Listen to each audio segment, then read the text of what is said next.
Okay, let's see. What do we have for? We have an empty Sarah. Probably still hanging on that Verizon internet. No, Anna. she was done at 3.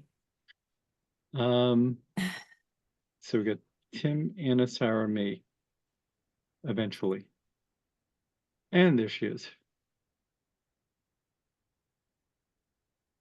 Okay. Welcome, everyone, to the September 11th, 2024 Deauville Conservation Commission hearing. Thank you all for participating. We had talked about it at our last meeting, having citizen comments. I will, which is if folks want to bring something up to the commission and they're not on tonight's agenda, a short period of time, but I am guessing tonight that I don't see anybody who's not who is non-affiliated. But I will open that up to people as soon as we get our governor's guidance regarding our open meeting law.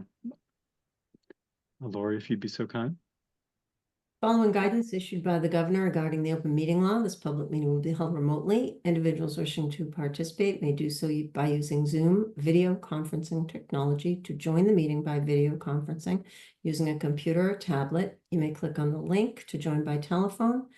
You may call the number, enter the meeting ID and passcode, and the meeting is being recorded. Great, thank you very much. Welcome. So is there anyone who are there any residents or citizens who have any comments that they'd like to bring up to the board's attention? Hearing none, we will go ahead and proceed with the start of tonight's agenda. So first item that we have up is a request to extend the existing orders of condition for 1519 Strawberry Hill. And Janet, why don't you give us a quick update, please? Sure. As you may recall, this order of conditions was for a large equestrian facility. No work has been done. I did receive written confirmation of that from Joyce today, and also proof of recording. So I recommend, I believe they're requesting a 3-year extension, and I would recommend that be approved. Okay, great. Thank you. Commissioners, anyone have any questions concerning this? Okay, then I will entertain a motion. Do we need to close this hearing? For an extension? Let's go ahead and do it. Okay, Regardless. move to close the hearing. Second. All in favor? Sarah? Aye. Anna? Aye. Tim? Aye. And I'm an aye. Okay, move to issue a 3-year extension for the existing order of conditions at 15 to 19 Strawberry Hill Street. Second. Thank you. All in favor? Sarah? Aye. Anna? Aye. Tim? Aye. And I'm an aye. Good to see you, Joyce. Okay. Night. Let's see. Then we have a discussion this evening regarding 7 Rocky Brook Road. Larry Clausen, who used to be a commissioner, has several small dogs. And I guess why don't we, let's see, where did I see? Oh, there we go. I see Larry's iPad. And you're Larry's son, I take it? I am Lawrence Glenn Clausen Jr., Larry's son. There we go. So 7 Rocky Brook Road is my childhood home. My parents are still there.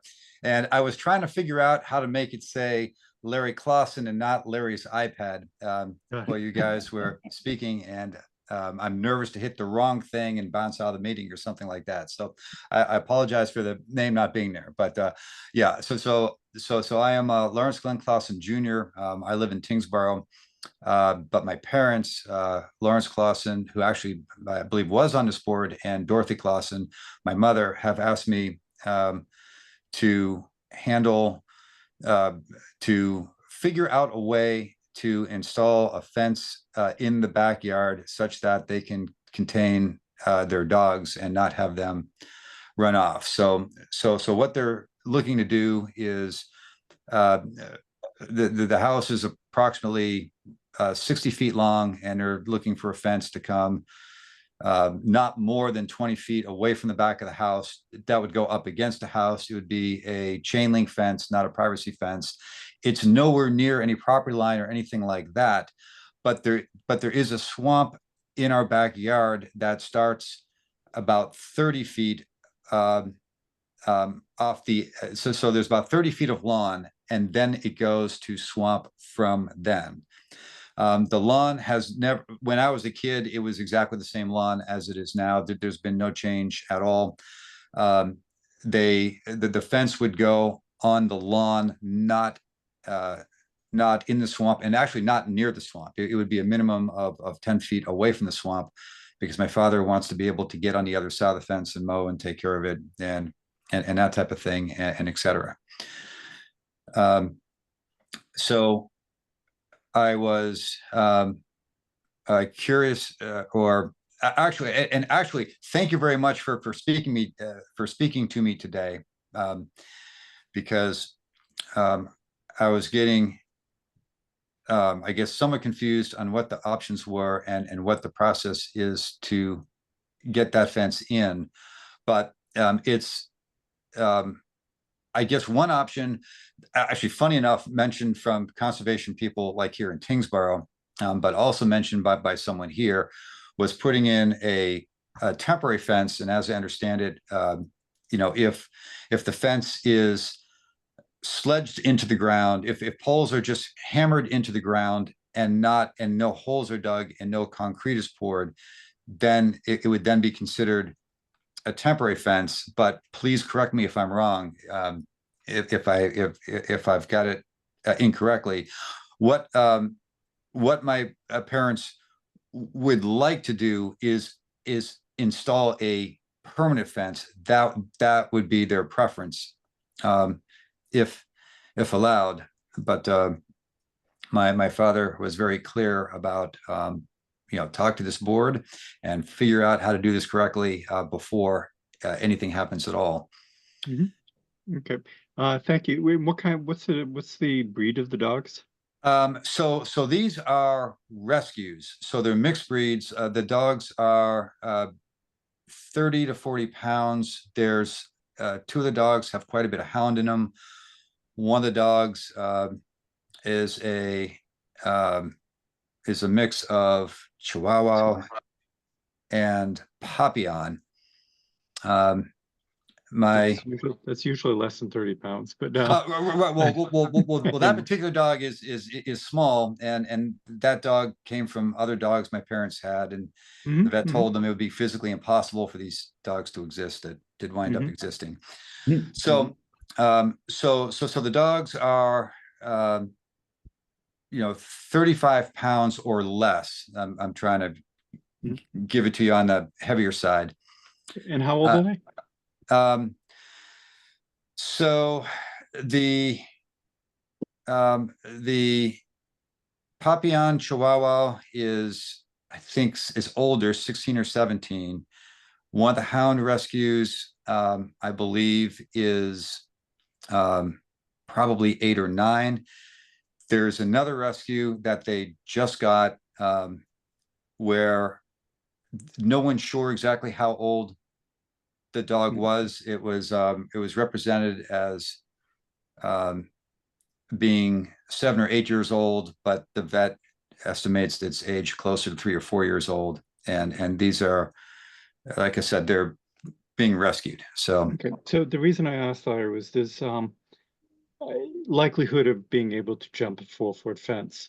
And the sense here was, Larry, your dad was correct, and and I'll move this over to Janet in a moment, but the general idea is that putting in a permanent fence normally requires applications for either an RDA or something of that nature. I was the person who forwarded an example of a temporary fence, one that's made up of multiple sections, and the posts that you referred to that would be driven into the ground are basically half-inch metal rods for commissioners' to know. So this whole thing could be pulled up out of the ground, installed in an hour, taken down in half an hour. But at the same time, stay up for several years, if necessary. So that was one of the reasons I mentioned that, and apparently people in Tingsboro had run across the same sort of issue before. That, and the reason I asked about the breeds and the age and the size, those fence sections come in a variety of different heights. And also the ones that I sent you from Amazon, there are other options that are a little bit more robust, but still all share the same thing, which is that they're by nature temporary.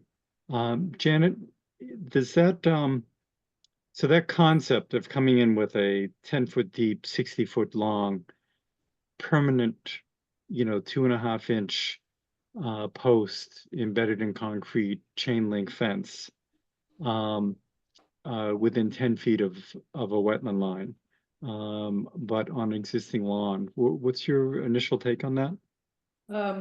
So under the state WPA, there is a minor activity exemption that this would probably fall under.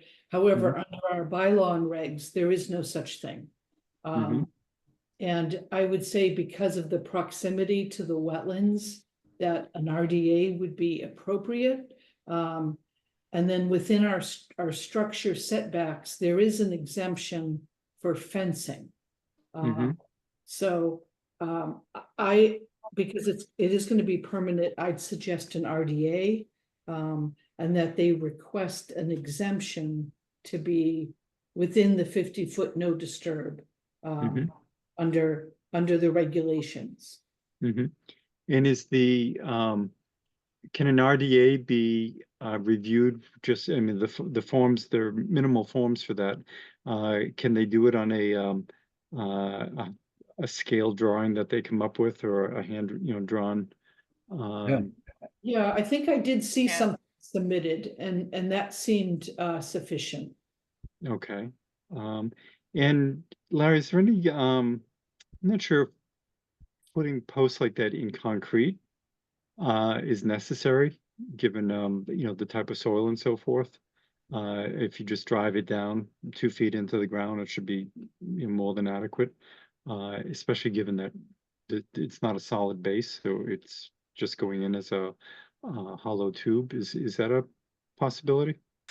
So there would be, I have 2 quotes from 2 fencing companies that came out and looked at it.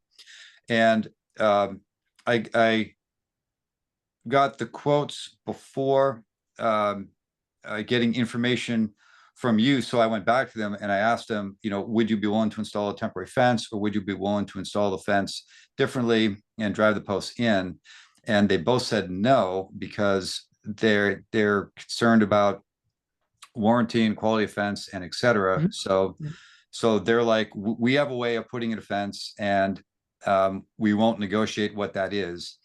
And this is what we'll do. And it seemed, I understood it. So I don't know that that makes sense. Yeah. And so if you're using an actual fence company, they want to do it their way. So in that case, commissioners, any questions on this? My sense from what Janet mentioned is that we could accept a submission as an RDA with the specs on this. Anybody have any? Yeah, I don't I think agree. it rises nearly to the level of a NOI? major project. Oh, Right. no, Yeah. absolutely, no. This sounds like an So- RDA, and I wouldn't stress, I think we need a clear drawing, but we don't need like tons and tons of work here. No, I mean, somebody's gonna put in 10 or 12 fence posts and a run of chain link and a gate. And the main concern is in that sort of stuff could easily be removed at a later date. Yeah. Janet, any other concerns? No, so as you mentioned, John, it would be good to have some detail on the construction materials and methods. Okay, which could be provided by the fence company. Okay, does that clarify things, Larry?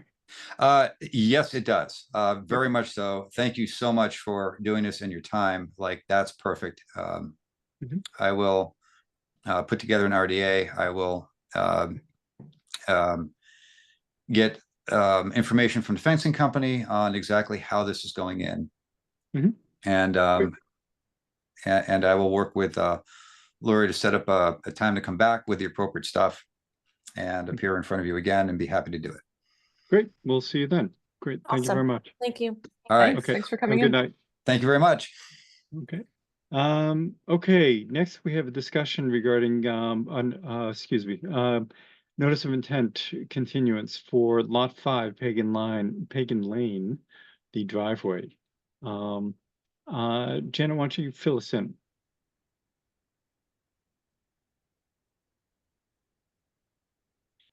And I think Janet is on vacation, so I think her internet might be a little spotty there. So she will be back, I'm sure. While we're waiting for, actually, let me just take a look at what else we have coming up here. Nope, all of them revolve around Janet. Kevin, why don't you, are you the lead person on this? Yes, I am. Okay. Janet was asking for some additional detail, and appears that you presented some. Can you bring us up to date? Sure. I'd be pleased to. My name's Kevin O'Leary from the Gilson Company, and I prepared and my office prepared the revised driveway plan that's been submitted to the Conservation Commission for review and processing. It's slightly different than the plan that was submitted with the original NOI. We had a few or a site meeting with town engineer Mike Angieri and also some follow-up correspondence with him. And I visited Lori a couple times with regard to submissions and just the processing portion of it. I can pull up some plans that I've prepared, the original plan and the revised plan for the commission to review and discuss, if that's okay with the commission members. Yes, let's go ahead. I'll do a quick, if I can, a quick screen share. I'm being told that host disabled participant screen sharing. Is that something you can take care of, Laura? Yeah, Zoom put it in a new place, but it should be good now.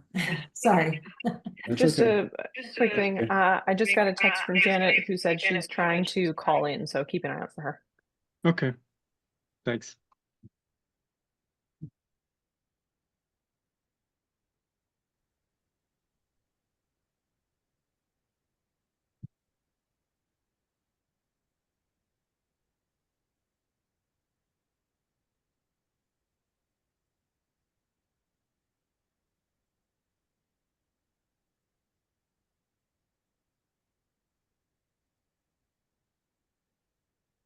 Sorry, let me retract that and start again.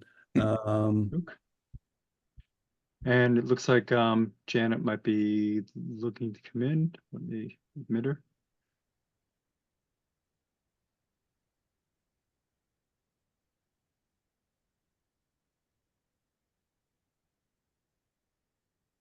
Hi, this is Um, Janet. I'm having oh. to call in. My internet's a little sketchy right now. Yep, so yeah, we saw you come in. I tell you what, Kevin, if you can take this down for a moment. Or actually, is your mouse allowing you to move and open up the file that you had in mind? Yes, can you see it? It should be on the Mm. screen. No, what I'm seeing is your screen of an email regarding to Lori. I'm sorry. Okay, let me try again. So Janet, what we're going to do is Kevin was going to pull up his revised plan. And in Yep. looking at your regulatory review, you noted that there were a few other issues that you thought still had not been addressed. But let's take a look at the plan, and then if you can guide us through where things where things are. We'll let Kevin give us an idea what changes that have been put in place after discussions with Mike Angieri, and then we'll get to Janet's review. Are those Okay, two, sounds good. are the two plans side by side viewable? I only see one plan. All right, let me try starting over. I'm not sure what's going on.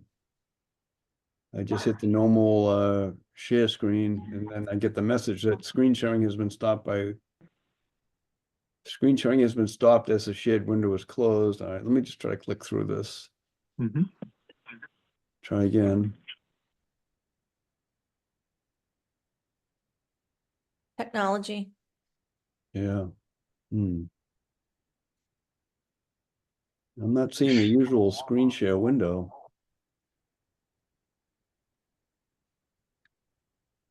And we don't have anyone else sharing at the time, because right now it's set for one share. Yeah, let me just, I'll try it again.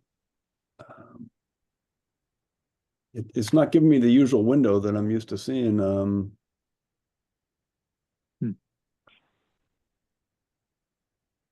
right. Let me try again. I apologize.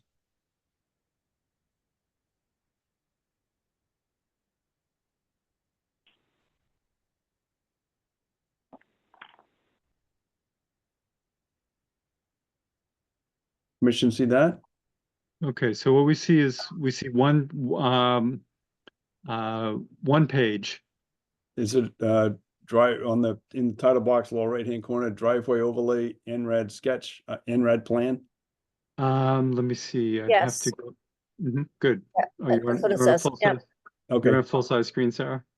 I'm not at full size, but I can kind of Oh. read it in the corner. Okay, so actually, so that's the older plan, is that yes, correct? yes, I was trying to demonstrate the difference between the older plan and the revised plan with this NRED overlay plan. Let me just see if I can grab So why another don't I just bring the commissioner's attentions, if you look at this one, it shows very little relative to drainage basins, riprap, or anything of that sort. This is what was initially presented to us. And then the next one shows the changes that they're proposing after speaking with Mike Angieri. Is Are that there two, correct?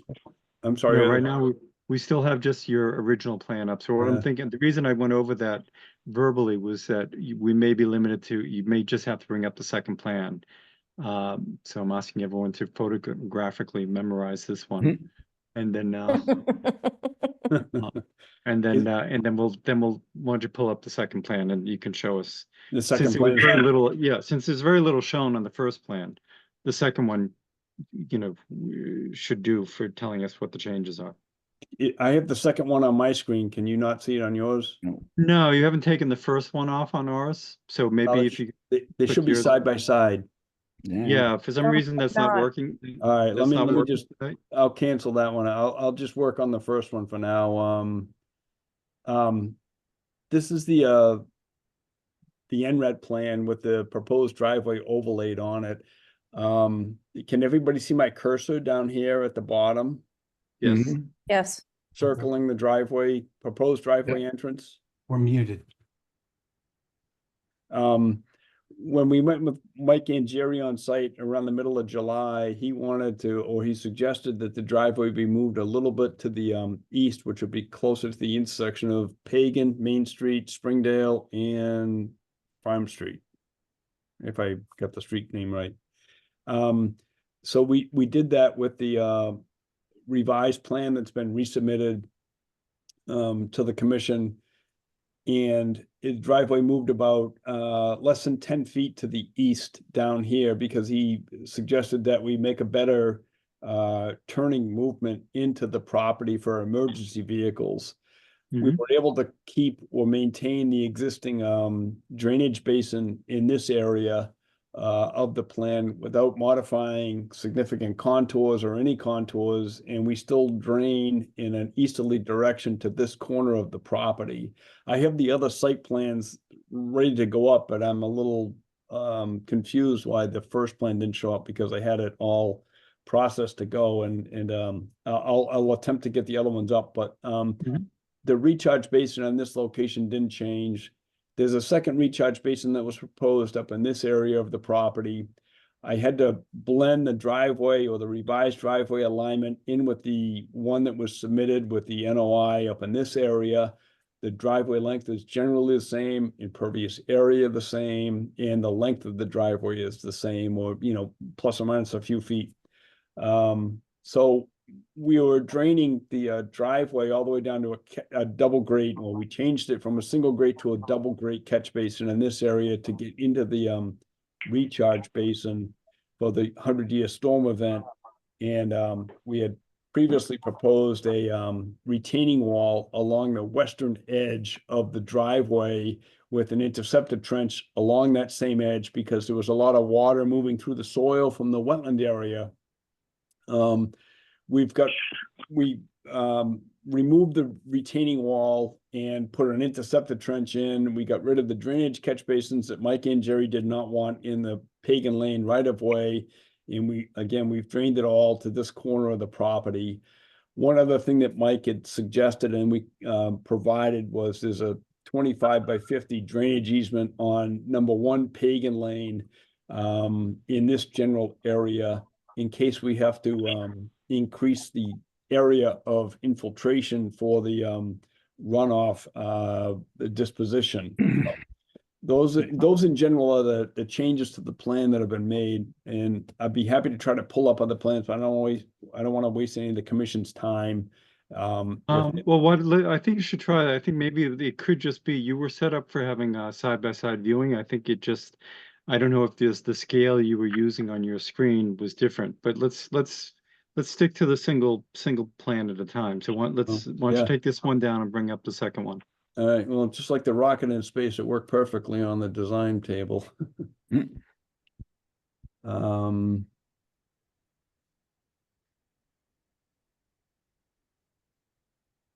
This is the original design. Oops.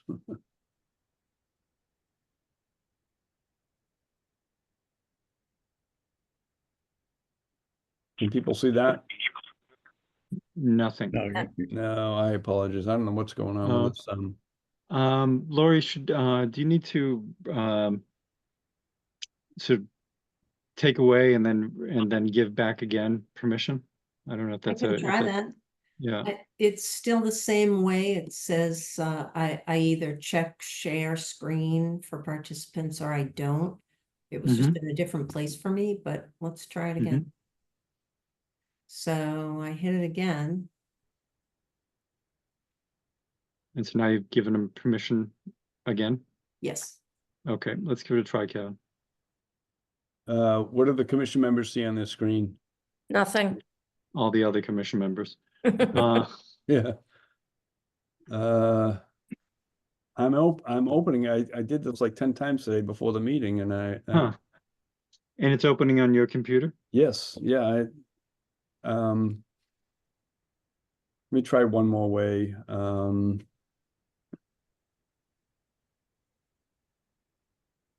Can I ask a silly question? I'm sorry. Is Sure. this the lot up from Pagan Lane to the right?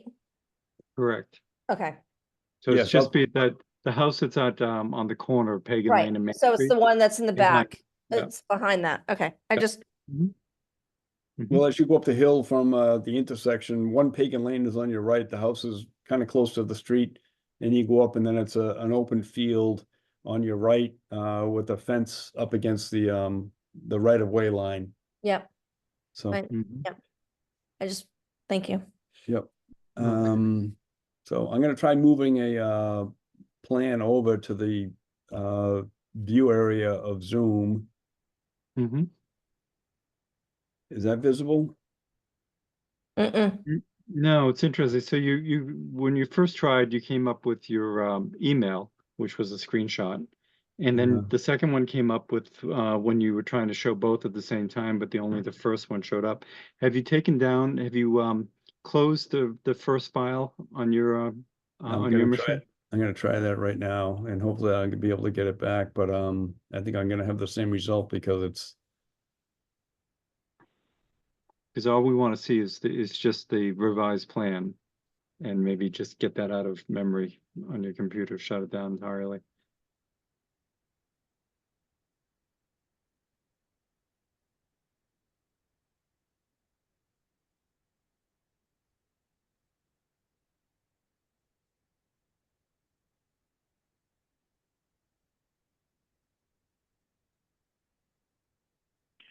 Lori, I'm back.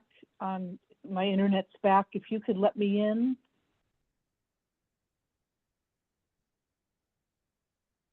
Thank you. Pleasure. Recording in progress.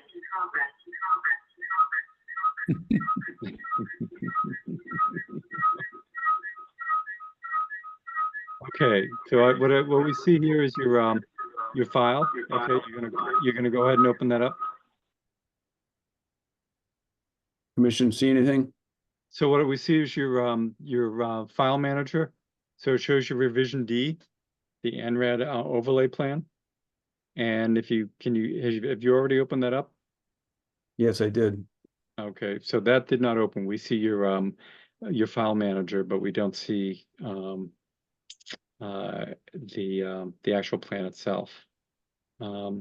Is that floating around on another window somewhere? I got it. It's open. It shows it overlaying the Zoom meeting. Hmm. Are you on Windows or a Mac? Windows. Can you right click on anything? Does anything come up?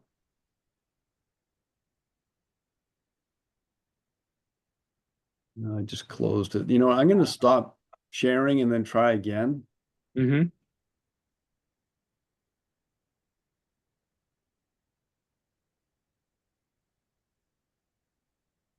I'm not getting a familiar window when I go to share the screen.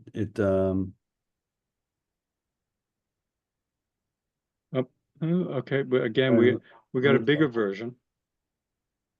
Okay, hold on. I might be onto something here. Are you seeing the window, the little window with all the different windows in it? Is When it, you say share? you know, I just got a message here in yellow. It says your screen sharing is paused. I don't know what the heck that means. I would agree with that, but it's we still have, yeah, okay, so now you went back from a full window, now you're back at just your file manager. File manager's And- on a different screen. Oh, so you're do you have two screens? Yes, Okay, maybe it's a matter of disabling one so that you can force it to go on the other. that's what I've been doing. I apologize. I'm gonna try sharing again, screen share. I don't get the usual window coming up here for sharing screens, and I'm not sure what's going on.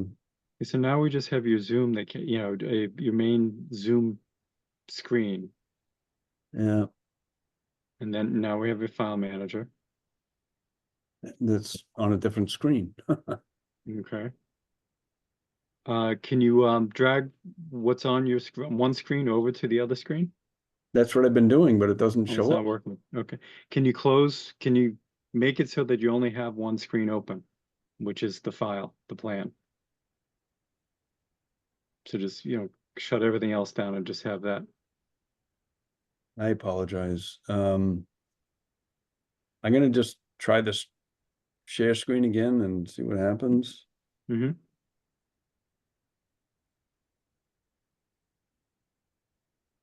Because at one point it did come up right at the very beginning of the meeting.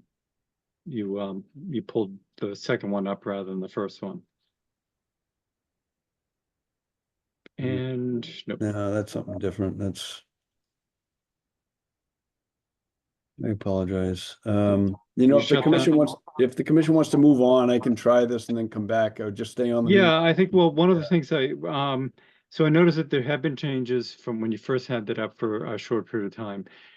Janet, you had mentioned there are other things that you thought had not been addressed from the original discussions. Janet? Would it be Let's see. possible for Kevin to email the PDF he's trying to open to someone else on the conservation board and they could open it? Yeah, no, that's a good question. Lori, did you get this plan in on a PDF format before?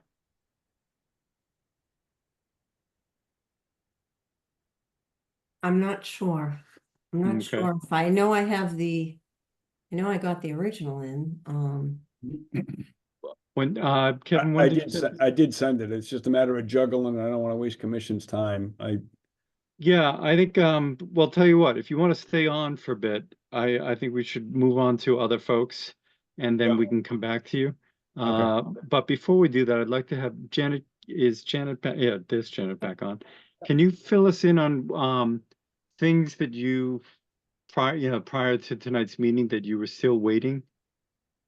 I For? could, but I know the folks for 4 Ledgeway is here, and that's gonna be really quick. So I Okay. have to. Fine. I found it, you guys. So who do you want me Okay, to, who do you well, want me let's to go to- email it to? Email it to, Lori, have you screen shared before? Me or Lori? No, I have Lori. not, Okay. so. I'm gonna send it to you too, John, and Tim, Uh, and Ashley, Okay, Anna. okay, great. So why don't you do that? But however, while that's all working, let's move on to 4 Ledgewood and then we can come back to this. Okay. So 4 Ledgewood is looking for a certificate of compliance. And Janet, why don't you fill us in on that? Sure. So we were waiting for a revised letter. There were a number of deviations that needed more explanation. And also the fact that any of those deviations, would they affect the wetlands? So we did get those materials. We also got proof that the confirmatory deed has been completed and recorded. So that really addresses all of the issues. So I recommend, I believe there were just 3 permanent conditions on this. Yes, so I recommend approval of the certificate of compliance with the 3 permanent conditions listed in my report. Okay. Then I would entertain a motion for such. Move to close the hearing. Second, All in favor, Sarah, aye. Anna, Aye. Tim, Aye. and I'm an aye. Thank you. No, not yet. We're Move, not done, we just closed the hearing. yeah, move to issue a certificate of compliance for 4 Ledgewood Drive with the 3 conditions outlined in the agent's report. Second, All in favor, Sarah, aye. Tim, Aye. Anna, Aye. and I'm an aye. Okay, great. So now Ledgewood is wrapped up pertaining to this. Let's see, let us go back to Pagan Lane. Did anybody get those emails? Did I go through?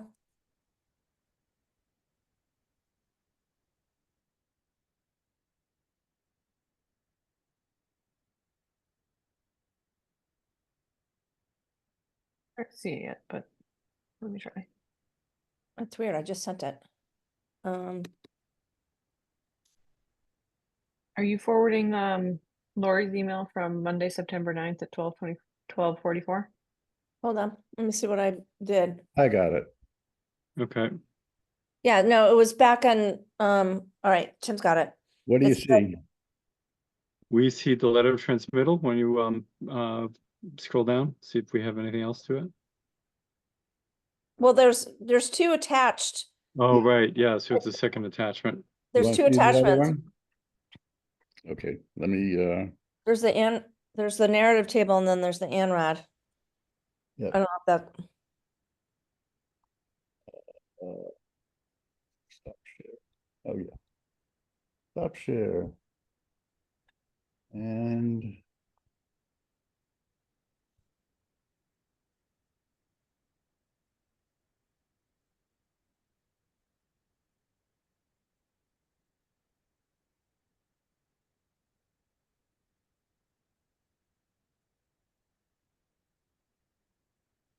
Got it? Yes. Yes, Okay, so we can scroll down. Yep. That is the first Yeah. one. that's the original, we have- exactly. Was there a second one in that email? Yes, there was the, So there are 3 Same. PDFs? hold on. No, there are only two. Okay, so this is only showing the first iteration of this. Which is on, well, it's one of two. What's, No, there's right. There's a second one. If you click on, there's two attached to that PDF. Oh, There's a yeah, there we revision go, and then there we there's the, go. Yeah, There's the yeah, there you revised go. one, yeah. Yes. Okay, got it. Yep. is that a Okay. good size? Hold on. It is. Can you slide it further over to the right, just a little bit? I don't think Yep, so. that's, oh, it was moving. Just do it again, Nope. whatever you did. Yep, there we go. Huh, and it's I taking don't- itself I don't back. see it moving. Oh, it is on, it is on my I screen. see your but, arrow, but I don't see the, oh, you know what? Let me check my view options too. I may have, yeah, I increased my ratio. So let me take it to, make that a little smaller. Okay. Okay, can you scroll up a bit, Tim? Okay, so this one is a landscape version of the first one. And I think, Janet, were we still, questioning whether or not to have a building envelope or something of that sort shown on the plan to get an idea of where, where the, where this driveway would end up?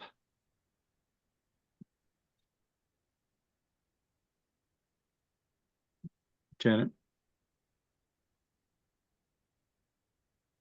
Let me see if we have her. Oh, it looks like Janet is not on here. I think she is gone again. Fell off again. Yeah. Anna, can you text Janet to just ask her to call in by phone, please? Yeah, I actually just got a text from her at the same time that she says she'll call in and Lori to have a look out to admit her again. And sorry. Yep. Okay. And this is why we want to give everything over to AI, because what could go wrong? Well,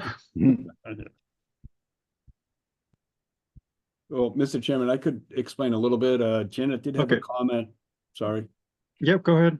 Janet did have a comment on her,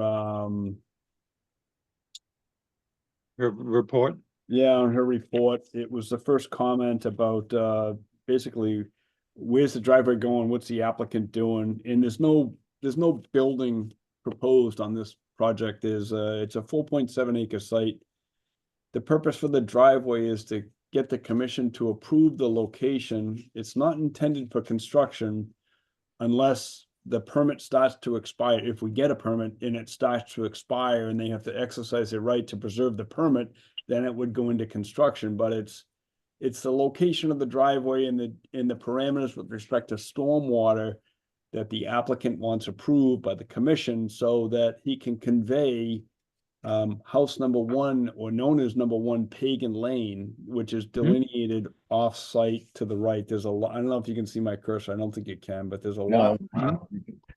Over here, Yeah, there's a lot line over there that separates number 1 Pagan Lane with the existing house on it to this vacant 4.7 or 4.8 acre vacant parcel on Pagan Lane. is this the lot line? Yes, it is. Okay. Yes. Okay.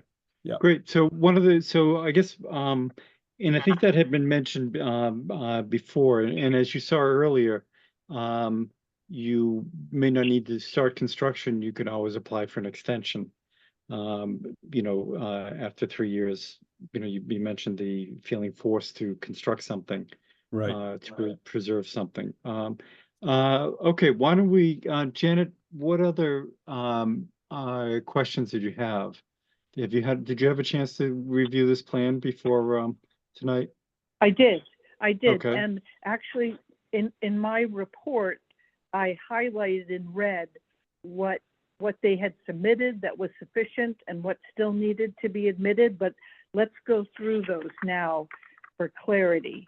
The first was at the last meeting. So we don't have the draft meeting minutes. And I took sketchy notes, and but it was my recollection that the applicant's representative said that they're not planning to do any work. They just wanted approval for this. And the commission asked to have that in writing, and they agreed to do so, but we did not, that was not in their supplemental information. Okay. Is that understood, Kevin? Generally, yeah, with the stipulation that if the permit starts to expire and we have to go into construction to preserve the permit, then it's gonna go into construction. Yeah, it can be extended though. No, I know, but even after the extension. Yes. If regulations start to change, they still want to be able to construct it and not have to come back and make a subsequent filing. Well, you would still, I would assume, well, that's an interesting point, because if you then go to put a house up in on your envelope, there we don't know. I'm looking at your wetlands area there that extends up towards the north of the lot. So if anything is going to be built within that 100-foot section, you'd still have to come back to us. Right, and that's why we provided the NRED plan with the driveway, the proposed driveway overlaid on the NRED plan, so the commission could see the 100-foot buffer zone, because there are two other wetland areas that impact this property further to the north and to the east. I would think that developing this property would the amount of activity in the buffer zone would likely require a wetland filing, because some of the work I think is going to be in the buffer zone. But to add to that, we've sized this recharge basin number 2 to the north to take on or accommodate additional impervious area from a house and a driveway extension. But And is that the one that's to the left of the driveway? Or yes, is there another? correct. Okay. Yes. So it's the rectangular one to the left of the driveway. Right. So what I'm hearing, which is that you want to have approval for the driveway relative to how it interacts with the wetlands that it has to cross, and how you deal with any drainage associated with the driveway, as well as incorporating any future drainage that might come from development off the map that we're seeing right at the moment. Right, but Okay, the, then if you, with no immediate plan within the next 3 years to actually develop this, then if you, if I recall from the last meeting, putting a house up further to the north on this lot, you'd be extending the driveway, probably staying outside the 100-foot buffer, but you would have some work that would be handled within a 100-foot buffer of either the wetland we see or wetlands that we don't currently see. Is that correct? generally, but you see the wetlands on the NRAD overlay plan. The one that we see in front of us? No, it's a different plan. Okay, so. It's So- been submitted to the commission, but it's. Right. So what I'm leading towards here is in terms of, it would seem, number one, the concern about something expiring can just be handled with an extension. Number two, if you eventually go to build something, then you, if you want to maintain this approval here, you would probably be looking at an amendment, because this would not have. So, but Janet, I'm going to defer to you on that. Yeah, so an amendment is for something tweaked within the scope of the original application. But a new structure would require a new NOI filing. Even if the new structure's out of the buffer zone? No, then it doesn't require No, filing at all. No, but you Right. you were mentioning, But if- Kevin, that you thought that there would be additional work off the plan that we see currently that would that may involve being within the buffer from other wetland areas. It could be, yes. We don't have a finished plan. We were in a rush to get this to the commission to, review and approve it so we could process the Okay. transaction for number 1 Pagan Lane. So Yep. No, I understand, and you understand this is a little unusual because we normally get the full kit and caboodle on this. You're looking for. We have a driveway to nowhere. We also understand your client has bought and held properties in town before, and so I think we understand that part of it. And really, if you come to us at a later date with the house, we know that the house isn't going anywhere on the plan that we currently see. It's going to be on, further to the north there. And I think it's really just a matter of whether that would require any filing if it's within any other wetland that, that's. It would be back in front of the commission, I think, regardless. I mean, Okay. the available area is, it is sizable, but I just think that, my intuition tells me it would come back to the commission. And furthermore, I think that even without construction of the house, if this property owner wanted to just create a driveway to access his upland area outside the buffer zone, it's approvable. I don't know if Janet dropped her phone, but But- I'm sorry, Ken. You want to John, repeat that? John, do you want me to take this down? Or do you want to leave it up? No, leave it up, because this Okay. is what we're looking at this evening. Okay, so that, I think that for the most part addresses the intention here. And the question was whether you wanted to put in something into writing that there were no current plans to develop. If this were approved, no current plans to develop this. Is that something that you wanted to put into writing? I can reduce it to writing, yes. What's that? I can reduce it to writing, yes. Okay, great. Then, Janet, what was moving forward? What was the Okay, next step? yep, sure. Comment number 2 was relocating the driveway as far away from the wetlands as possible. So it would be good to have the applicant. Usually what applicants do is, with my comments, they'll respond to each of them in writing. So I don't know, because of the drainage situation, that the driveway could be relocated further, but if you could just respond to that in writing, that you feel there's not sufficient room to move it any further. And that would, I think we touched upon that briefly at the last meeting, which is trying to maintain as shallow grading as possible, and things of that nature could be rolled into a narrative as a response to that. Sure, no problem. I'd like to tell the commission also is that I was on a short leash with respect to the timing of the responses from other town agencies or agents to get this into the commission to meet their filing deadline for processing. And that's why a lot of these things weren't followed up with writing, but the plan or the concept of the development has been provided in detail. Okay. Well, do you want to, given the plan we have in front of us, is that something that you could address right now? Yeah, I certainly can. I can address any of Janet's comments, right now on the Zoom.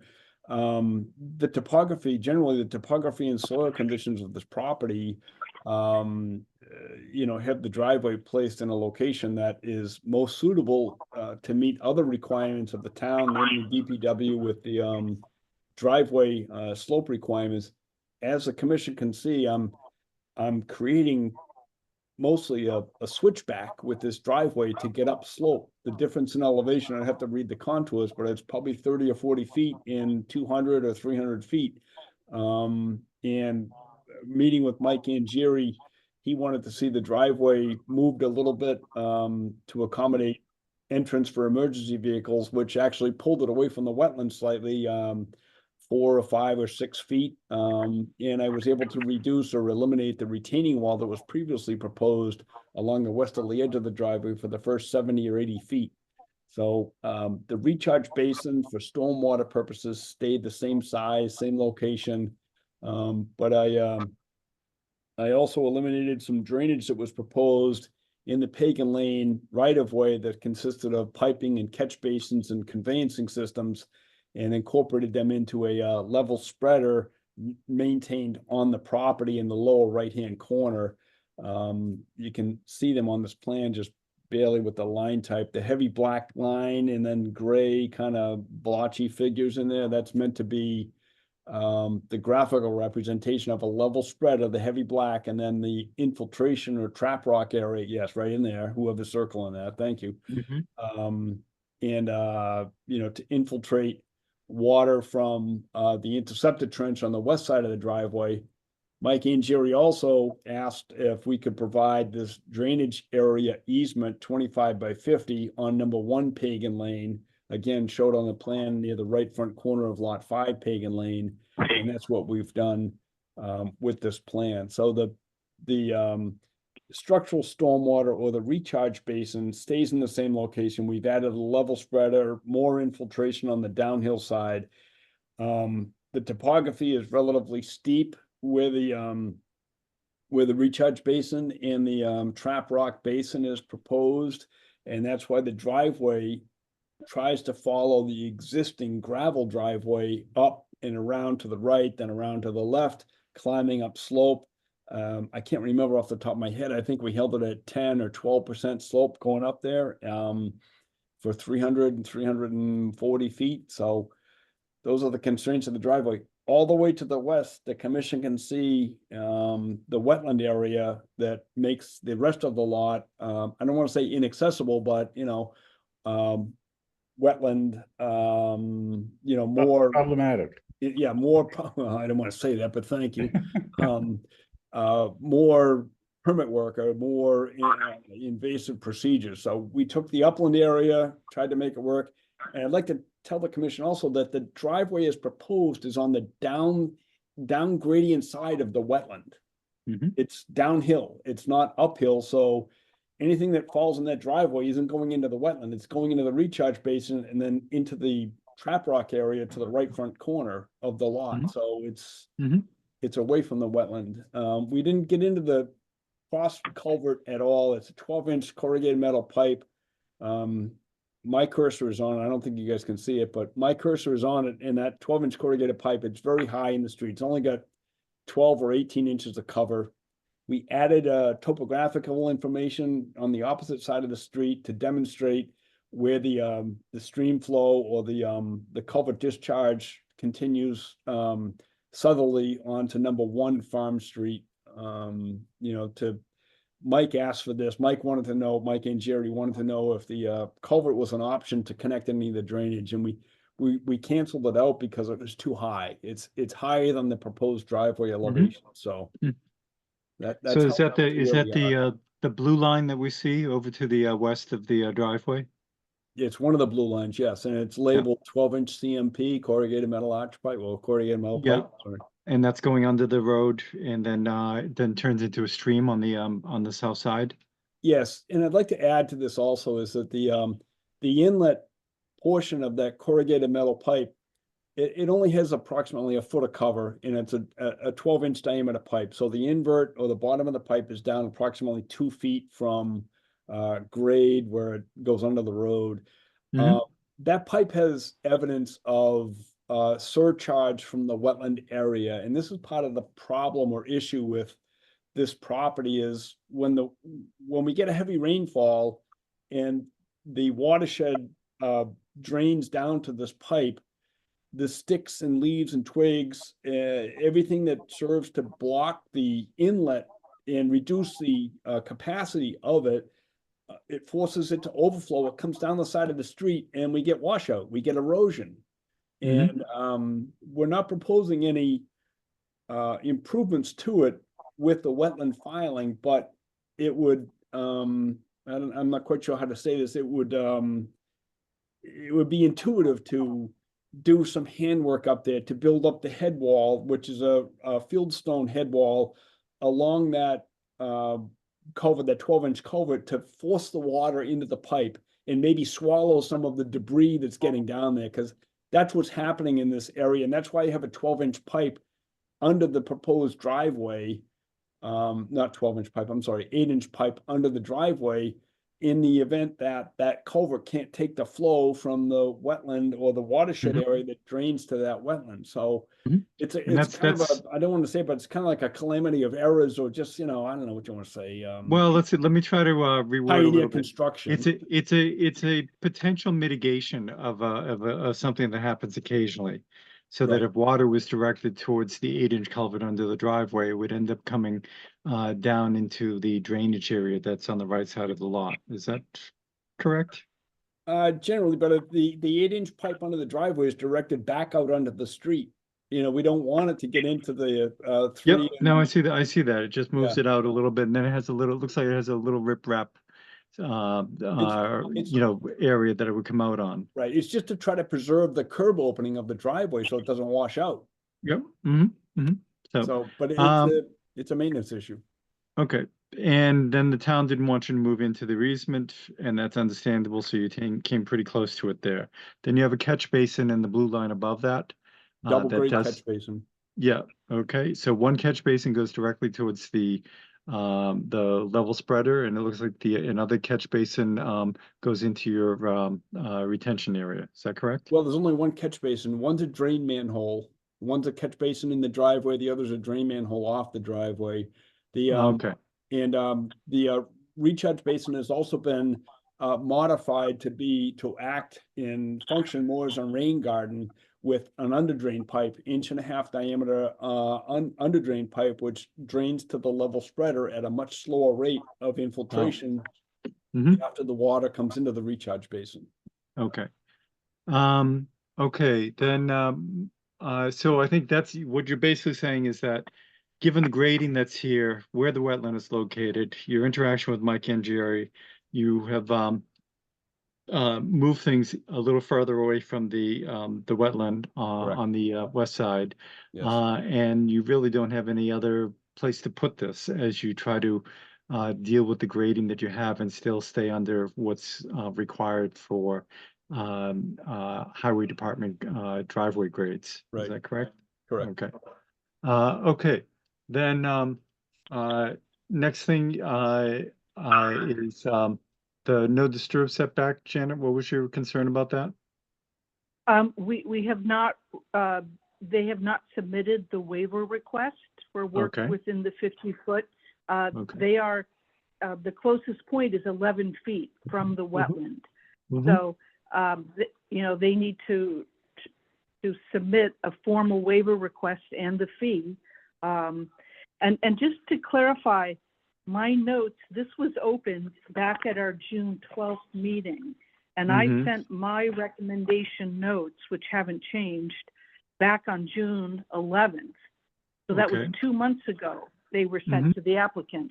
So Mhm. uh, Okay, there was plenty of time. yep, so I understand that, and Well, plenty of and then time, we, except for Mike and, you know, trying to couple up with Mike and Jerry. We didn't meet with him till July 15th, and we had, you know, just trying to get him to, you know, accept our revised plan took another several weeks, so it Mhm. wasn't, you can't put it all the way back to June 11th. Mhm. That you've been asking for information. We've been waiting, it's a process. That's what I'm trying to yeah, say. no, it's understand, and you're also under the gun, and we Yeah. understand that as well. So, but those waivers are relatively simple things. You have everything in front of you now. You've take a look, you can get those submitted ASAP. And with a narrative that explains why you're asking for them. Yes. And let's see, Janet, on number 5, is that part of Yep. the narrative? Okay, so right. So 3 and 4 have to do with the 50-foot and 70-foot waiver requests. 5 is there was a statement in the application that there would be no adverse effect on the interest of the bylaw or the ability of the wetland resource to function. That really should be explained a little bit more in a narrative to support that statement. It doesn't have to be really long, but for the record, especially with the 2 waiver requests, we should have more documentation to support that statement. Mhm. Okay, the biggest point of that, Janet and commission members, is that we're downgrading from the wetlands. So note Yep. that, and you're looking at putting some structures that may actually mitigate that additionally to that. So, Correct. okay. Let's Okay, see. Go ahead, so Jan. number 7 was working with the town engineer, so that that has been accomplished. Number 3 was Three? revising the, So we I'm went from, sorry, number 8. oh, Yeah. okay. Number 8 was to revise the site plan to show the compost sock with the orange construction fence. So that site plan needs to be revised. Mhm. Janet, Number 9. Looks Yeah, like I'm it, sorry. is Yep. it? on the filter mitt, I have a note on there that said and again, for economies of space on the plan with respect to clutter, there's a note on the filter mitt detail that says it's to be installed along the limit of work line. And is that but- limited work line shown?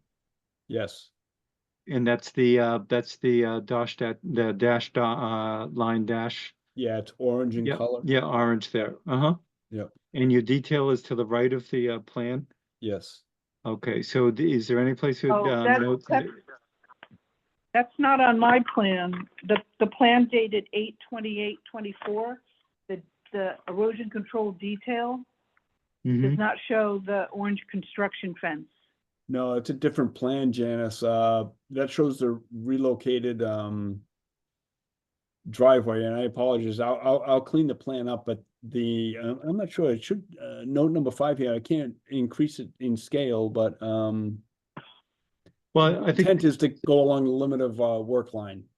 right, so where you have your filter mitt, detail, your drawing to the right of the plan, Yep.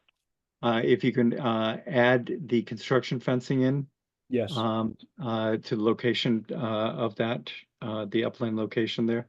So the Yep. idea is to have the construction fencing, be the first thing somebody would encounter before they even get to the filter mitt. Okay. Okay, so No it problem. prevents people driving over things. Okay, number 9 was we had asked the applicant to tag all trees in the field that were proposed to be removed. And has that been done, Kevin? Not for the current plan. It was done for the prior plan. I'll go out and remove the tags and then replace them with new tags. Okay. Okay. And as part of this PDF, or was it this one that showed the percentages of tree cover, basal inch, that you were under the 50% Yes, layer? Yep. Okay. Yes, I that was provided- submitted, yes. I provided a narrative. It's like, I think, I don't remember Janice, Janet, Before. sorry, 1% or 2% higher. So it goes from 44 to 45 or 43 to 45. Okay. Right. It was Okay. at 44.25, yeah. And just for a notation, if you did come back in for an NOI on the upper portion where a house would go, you would still need, the entire lot limit would be no more than 50% of the basal area. So just something to keep in mind. Thank you. Okay, let's see. We're on 11? Number 11, oh yeah, the locations for stockpiling of materials or any kind of equipment. I did not see that on the site plan. It's not on there. Well, your eyes are good, Janet. It's not on the plan. I can add it. It was trying to get through the short turnaround time and get a plan into the commission, so I apologize, but Mhm. I can add it. Not a big deal. Okay. And then there was a form that was not signed by the applicant, the Dover Wetlands Protection Bylaw filing notification form. So we asked that a signed copy be submitted. Janet, I had the applicant sign that and I sent it to Lori, emailed it to Lori some time ago. I have a copy in my system. I Okay. can gladly send it to Okay. you, but it was submitted. Okay, I have a And copy in the no, file. Okay. okay, all right, that's good. Okay. And then just 2 other things. I know DEP had some technical comments regarding stormwater. And Kevin, did you get something back in writing from them, or how was that resolved? I did talk to Alicia Gallen, the circuit rider. Yep. And it's a little unclear why she commented on the wetland filing in the first place, because it doesn't meet the threshold of the stormwater regulations. And I'm going from memory here and kind of shooting from the hip a little bit, but she backed off on her comments when I explained to her that the sections of the not wetland, but the stormwater regulations that she was referring to were non-applicable because we're less than a four lot residential subdivision. And she said, well, the commission can do with it what they want. You know, if they approve it, great. If they don't, then we'll deal with it. But she agreed in not specific language, but she agreed with me that the stormwater regulations were not applicable. I have that email and I can provide it to the commission. I had it in one of my PDFs that I can't share screen with. But I have her response to that. Okay, that seems appropriate. And the second thing, Janet? And the other was, did Mike and Jerry, did he have any concerns regarding maintenance of the stormwater infrastructure? Many times we'll get an O&M plan with this amount of stormwater infrastructure. Did he mention that at all? No, O&M plan was never brought up or mentioned with Mike. Okay. I'll touch base with him, but if he didn't bring it up, then that's probably fine. And that was it then. Okay, so if these things are addressed, Janet, within the, prior to the next meeting, does that give you enough information to make a recommendation one way or the other? Not tonight. I would want to No, see no, those I'm saying, yeah. I said prior to the next meeting. Oh, yes. Yep.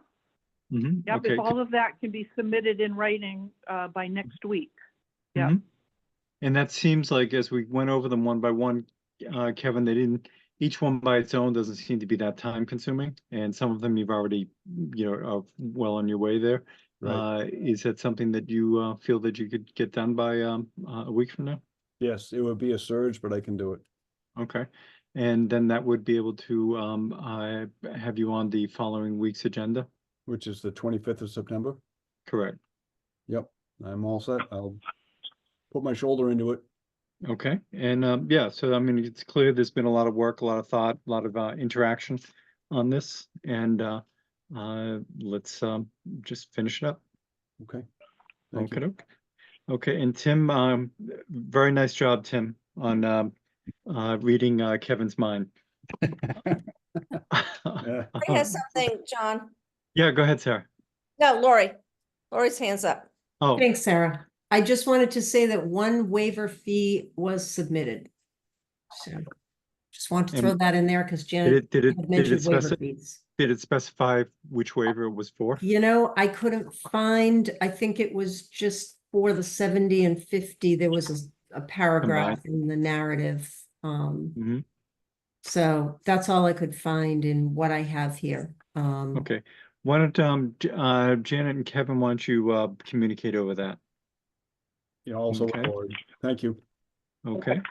And let's see, 210, well, so I guess we'll request a continuance by email, Kevin, for the next meeting, please. Sure, not a problem. And there's some other folks I see, Michael Warren with the Lincoln there. Does What year? Are there any? What year is it? I'm gonna venture 66, 67, I was going to 63. say 67, but I could be Yeah. wrong. Yeah. All they did was fix Lincolns. That's it. He had a yard full of them. Oh, okay. So, and do you have any questions for the board, Michael, at all? I don't. Okay, I just Thank want to give you that opportunity. Okay, and let's see.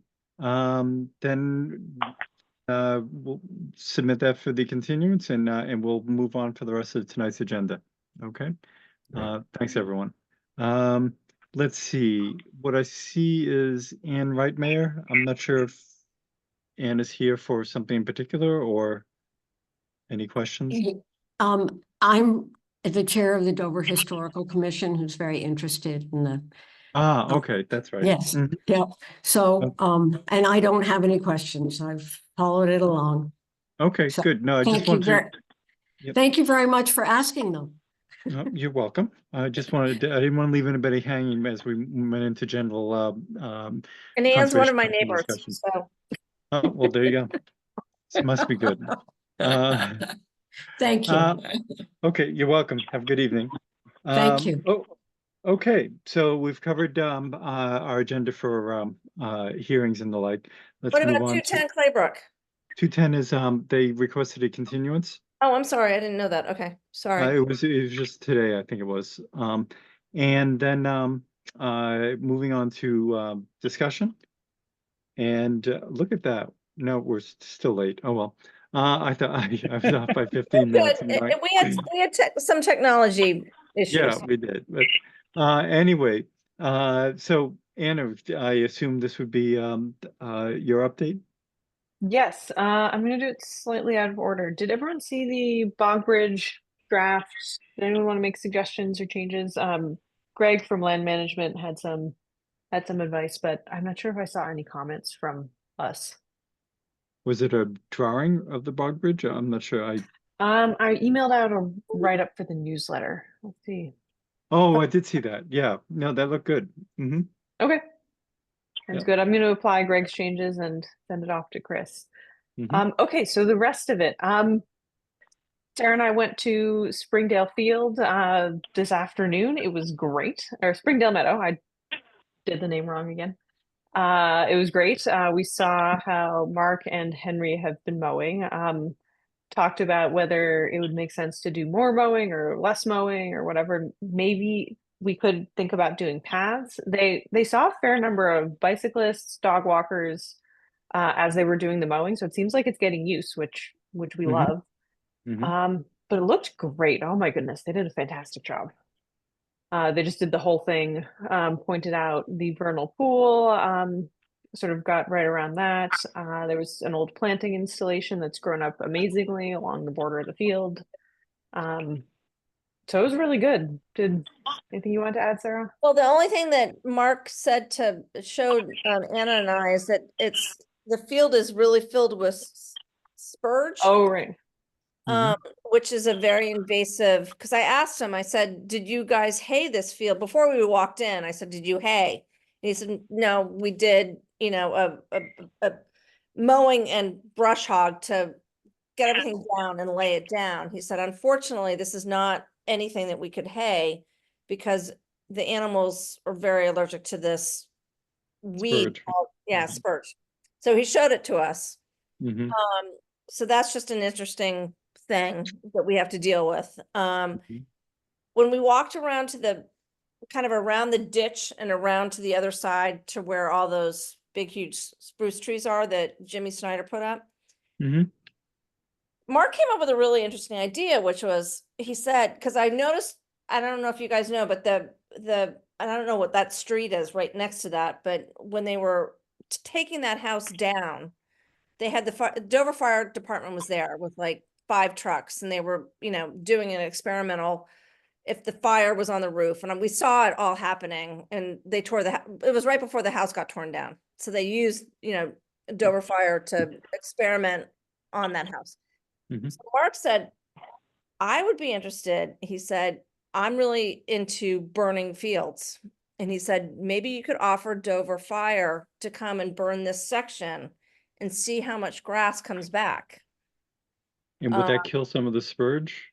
We don't know, but that could Okay. be something interesting. He said there's not enough lime or fertilizer that will kill the spurge, as in his experience. So we thought, well, if we did that little section where no one would see, like there's like, a wildfire going on, we could see how it works. And I don't know how we would go about doing that.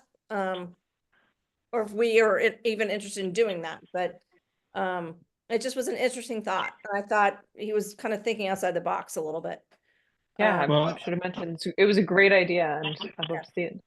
So there are 2 things that come to mind. One is to just a little bit more conservation research. I mean, clear slash and burn, is a technology for tens of thousands of years. But the other question is, but liability. Right, to be a I mean, it's so technology, close to, a right, technology right. from the last 2,000 years. And yeah, Right. and yeah, the Meadows might have a small objection to that. I'm not sure if the town would be interested in the potential liability unless they felt like they could really keep it under control. So I think we could certainly reach out to the fire department to see if it's something they'd be if they think it would be controllable. But it walks a fine line there versus just cutting or seeing whether, and is the point there to get rid of the spurge or more just a matter as an alternative to mowing? I think not, he's not against mowing. I mean, I asked him, I Mhm. said, he said, I can't remember the last time this property was mowed. And then I said, what do you recommend, once or twice a year? And he said, well, that's interesting. Because it hasn't been mowed in so long, I don't know the answer. We could do an experiment, which is you could hire me come back in the fall to do a path. Cause I mean, I think you guys know, and maybe you don't, but For the spring. I mean, sorry, we're in the fall, in the spring. When the hunt club is asked to ride around there, Steve, our husband, has mowed a little path for us to kind of, Mhm. ride around. So I Mhm. don't think it's really been mowed in quite some time. So I wasn't aware of that. So because I always thought that the entire parcel got mowed. So basically where the that's actually one of the trout brooks that then dies into the ground. Oh, that Oh, was, we what- thought we were trying to figure that out. and I Yeah. said, So- my guess is, I bet it's a trap work. Yeah, so you can either walk all the way up into the field and then bang a left and go back into that area. So you're saying that area to the left has not been mowed as part of the normal mowing that Mark normally does? No, what I'm saying is I was under the impression that Mark hasn't mowed that whole parcel in quite some time. And I could be Which is- wrong. Which is that part that goes between the stream and the meadows? The whole thing, the Oh, whole, the whole, all our property, the whole Concom. oh, why, do we have somebody Usually else? it's just the perimeter, Oh, or the well, no, perimeter of other properties. we're paying $3,000 to mow a perimeter? I hope not. I Well, was so under the, today he said, my estimate of $2,500 is right on. Mhm. To do the So whole thing, it's for- all down for to everything. all walking. down, the Yeah. whole Yeah. thing is down. Did we not use Mark last year? Unless we're wrong, Lori, are you jumping in to Yeah. hopefully correct us? I was under the impression that when he does his work in the fall, after August 15th, for any nesting birds, because that was the purpose of having the field fill in, he Mhm. did the whole field every year, every fall. And then going back to when Craig Hughes was at Highway, he used to do the pathway for us every spring. Mhm. Oh, we're probably Mhm. getting that backwards. Yeah, okay, So, right, okay. yeah. That sounds fine. But not that technically. probably has not been being done because we don't have anybody to really do that pathway. I wonder, last year Jim had found somebody else to do some work, but I don't think it was there. I think that was Main Street and. No, I think our huntsman, Steve Farron, did because when when Okay, quickly changed a hunt and I called John and said, is there any way that the hunt can come through, blah, blah, blah. I think Steve just did my huntsman a path. just did a Okay. path, just so that And the riders could go What's around. he use for a mower? Does he have a thing pulled by a tractor, or is it just a conventional, ride-on mower? Or He's got a little, I call it a Tonka trunk, but I think he used, Mhm. we've got some friends of the hunt that have bigger tractors, so. Mhm. So the width was 5 or 8 feet, or Yes, exactly. okay. Um, For some reason I thought what we intended to do was to do a spring mow and a fall mow when we originally looked at the Audubon Society's management plan. Has anybody looked at any of those management plans recently, or Lori? Would have to be an early spring mow, like a March 15th mow or Okay. something. And the question then is it much to mow at that point? For some reason, I always thought it, and maybe I'm confusing it with haying of a early hay and a late hay or something like that. But if we can take a look at those management plans for the other properties and just get that clarified, whether they were supposed to be mowed twice or once a year.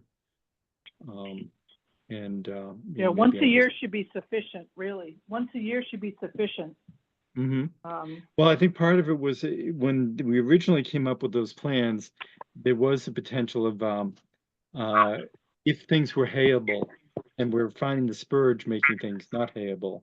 I think there was I think Main and Haven at one point was hayable, but I think they found some sort of psychedelic plant in there that took that off the table.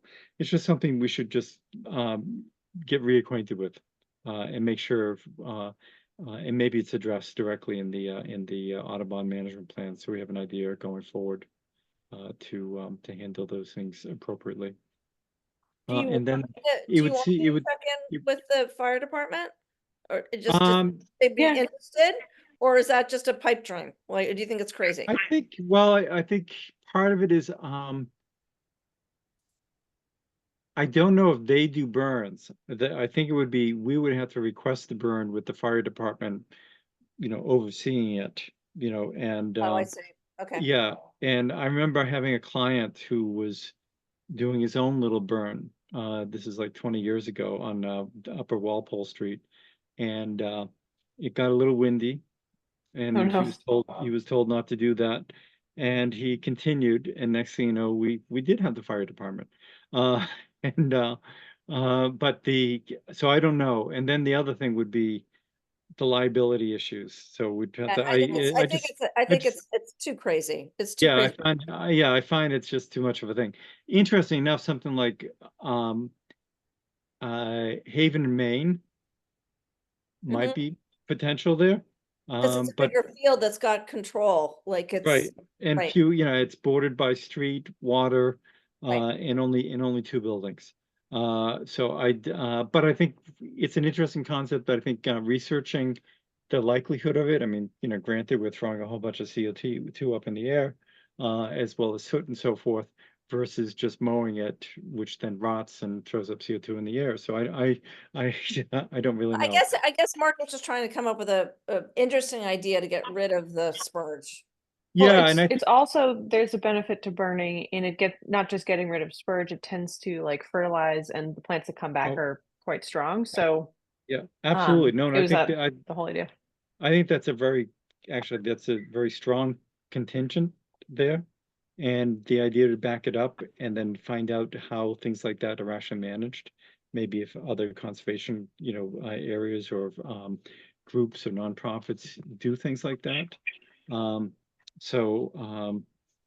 Because there's no question that, farmers used to do it all the time. I mean, it certainly enhances the soil. So it gives us something. We'll do a little research. Yeah. Yeah, We'll look at. Yeah, we have Oh, go ahead, time. sorry. Yeah, we have time. So, but if you could look into that, I think it's an interesting exercise. Yeah, to get rid of the spurge, Well- start out the burning. Oh, the other thing is, so in And- terms of mowing for the trail, so sometimes the hunt club, how many times a summer do you think that happens, Sarah? I mean, I think what have I asked you twice in the last 2 years if we can ride Okay, so it's back not, there? So it's. and we don't have, the not- highway department doesn't do it anymore?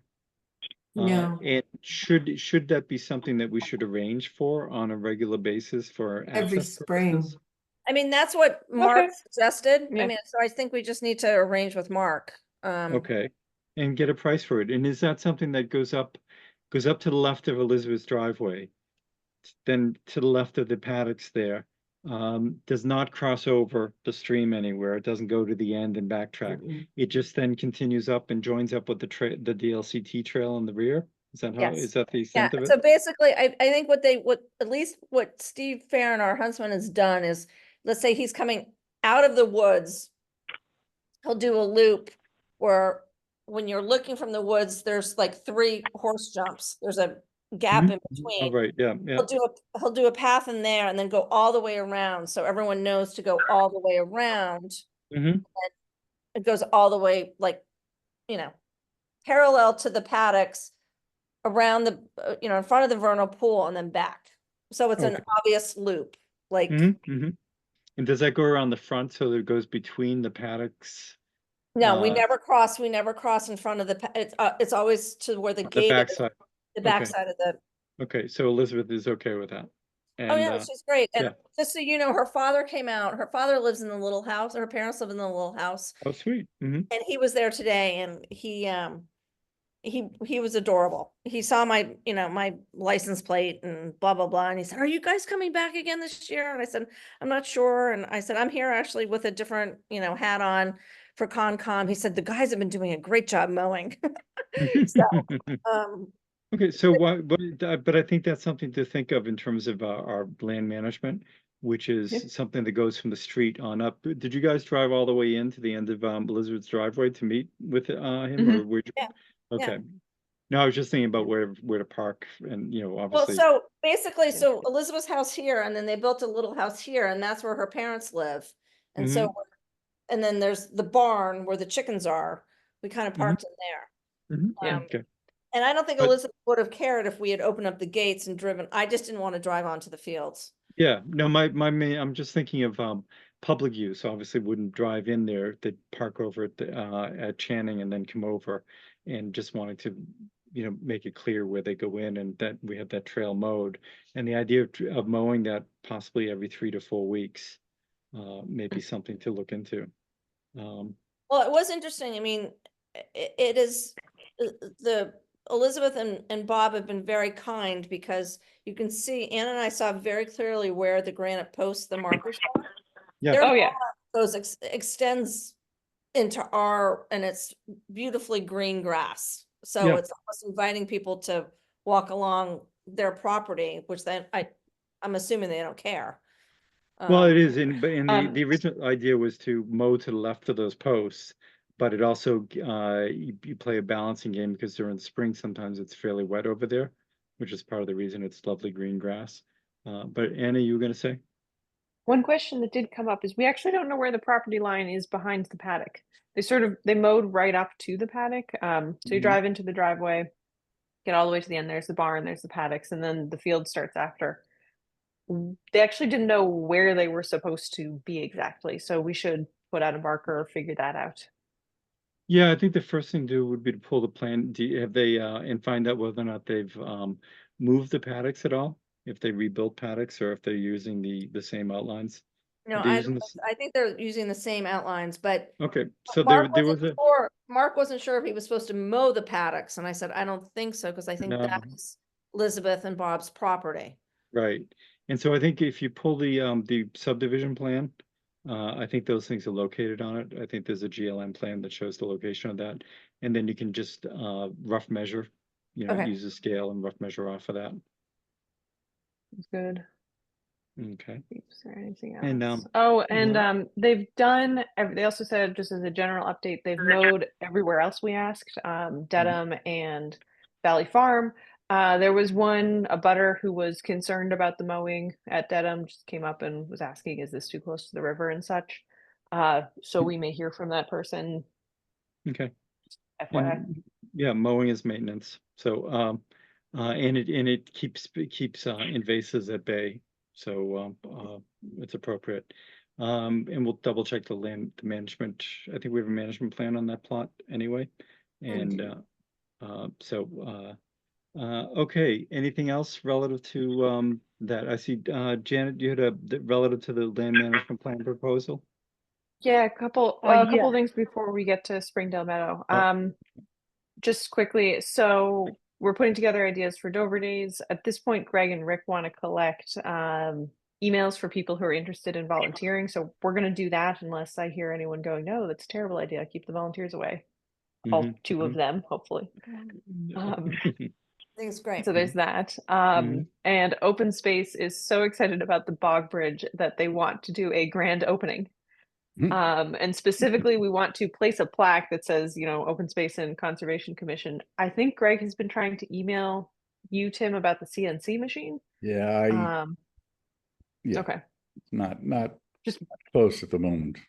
So what's missing there? Is there a ROM chip or what's? No, it. I had a small accident, and I have to replace about half of the machine. Ouch. So I have to take it apart and rebuild it. So. And was that a non-wood type material or? No, it was wood and the bit caught and it Over torqued. pulled the whole gantry thing apart. It was a mess. Ouch. Yeah. Ben. Okay, well, Backup plan to try with a router, so I guess we'll do that. yeah, or we can farm it out. Yeah. Or we can get if you want to look, Tim, if you want to look in and see how much it would cost to Oh, yeah. service that by somebody outside. Yeah, I just don't think it's practical to try to get. It's worth it. Yeah. And what are those new machines now $500 as opposed to 3,000 or? Oh no, they've gone up in price, not down. Oh, that's great. Unfortunate. Yeah. Okay. Yeah, so maybe if we want to do, let's see if there's an outsource that we can do for the time being, if we do something like that. We're back up. And then last of all, people might have seen emails. There was a tree cut in Snow's Hill to try and block off a trail. That was, I think, Hunt Club maintenance, but we all want to kind of get together and make sure we're doing the right stuff about erosion. So some emails went by on that. And I think go ahead. Steve, Greg, someone's going to take out the tree. Yeah, I saw the emails and the idea of hopefully, ironically, that may enhance three-party communication, make that a little bit better. It's been on my to-do list for like a month ago, but then all of a sudden, stuff happened. So But it looks like somebody. It spurred me to say this has been on my to-do list with the Concom hat on, but I do think we all need to get together and just open communication. I think there's only a handful of people that are doing this trail clearing, and I think people are stepping on toes, and I don't think people mean to step on toes, but people's toes are getting stepped on. So Well, it sounds like there was a lack of communication and somebody took it on themselves to cut a tree to direct people to a different trail. But the tree that was cut down was actually on conservation land. Is that correct? no, I think it was on DLCT. Oh, It was was it? town. It wasn't conservation. Because Okay. to be honest, I mean, we're being recorded. I would have flipped my lid if that was the case. Because obviously that's a major hat that I wear. But so unfortunately there was the two parties met on the trail today. And so that's what spurred me to make this email to say, okay, let's all meet. Let's all, we're all let's all figure this out. And, no one's trying to do anything wrong. I think it's just, as we've talked about in the past, John, it's horse people versus mountain bikers versus walkers. Well, what I liked in the email was that it's an opportunity to create better communication. Right. And so then let's follow up on that. And while everyone still is in their kumbaya moment, let's make it happen. Hopefully. Okay. Yeah. Okay. Anything else relative to land management? That's it for trails and things. The Springdale Meadow is the next one. So I think that's for Janet, but I can talk about it too. Janet? So, the land management plan proposal was sent out in late August. We reviewed it very briefly at the last meeting. I did resend that out. And we are in middle of September. So I wanted to have a chance to answer any questions by the commission. I am hoping that we can get a vote to move forward on that, or we may lose our place in line to work with our consultant. So are you looking for approval of the close to $7,000 from? That's right. Yeah. Well, and are there any other folks that, as a competitive request, are these the only people who responded, or? So we didn't have to do a formal RFP if you're under 10,000. If you're under 50, you don't have to do a formal RFP. I did reach out to 3 other companies that do land management work, and they were all much higher. 2 of them had no availability until about a year from now. But their costs were higher. So, and actually, in the way so- they've broken this down is pretty reasonable. Yeah, I like it. Yeah. And is this a, let's see, then they have a thing in there for additional meetings. So interesting, they have their their initial meetings seem to be $1,500, and then additional meetings are $150 an hour. But it does seem in line, and given that a lot of time has gone by since we last hired Audubon, it's not unexpected that prices have gone up. And this is for which property? Springdale Meadows. So a lot of the issues, including they will do an invasive assessment. Oh, so they'll so deal they with the can look at spurs. right. That's right. Wow. And I can add, I took notes that we can have them, you know, if a controlled burn, if that might be an option, we can have them look at that to see ecologically if that would make sense. Yeah, I think that's it, and they may be more familiar with that. Yeah, there seems to be a little bit of duplication going on. Is there an ability that if they don't put that time in, that we would not get billed fully? Do you know? Well, no, they look at the cypress spurs because they're going to look at the entire property. Oh, no, for, no, invasive. I'm looking. Yeah, no, they're looking at it. They're looking at character, goals, general use, history. Then they're looking at grassland management, invasive species, land management, and or climate change. I could see being, there's not much you can do. There's 23 acres of grassland. It just seems stewardship recommendations and recreation uses might be, it looks a little redundant there. So I'm just wondering if there'd be any savings there. This is pretty much the same budget breakdown we had for the two other properties. This is exactly what we did with the two other, with Dedham and Well, Valley. I think, yeah, and at least one of them may have been involved with that property. I'm just curious when they actually get out there. They break it down that way, it opens itself up to, nickel and diamond, that's all. But it is within the proper realm for that. And I think it is a visible parcel in town that, might be able to be managed with just a little bit more oversight than we've been giving it. We've been very fortunate with the Hunt Club, and prior to that, the highway department and the like. So, does anybody have any questions concerning that budget? Okay, Seems is good to me. people willing to vote on it this evening? Yes.